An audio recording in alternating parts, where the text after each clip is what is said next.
The mirror. The magical mirror.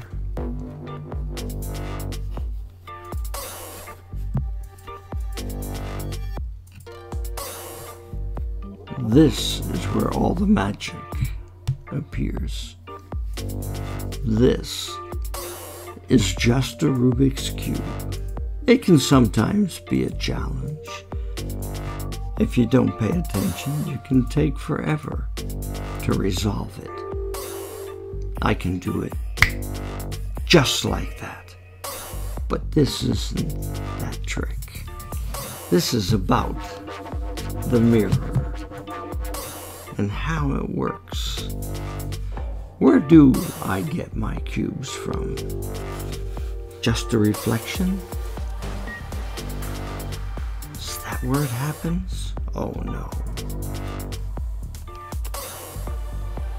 Just like that.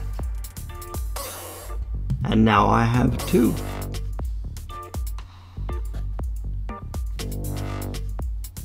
What about the third one? Let's take a look. Oh, I know. You think it's somewhere over here. No.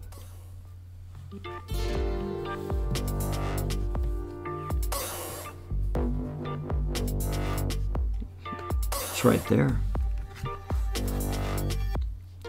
Right where it always was. Now I have three. Keep in mind, it's all magic to me.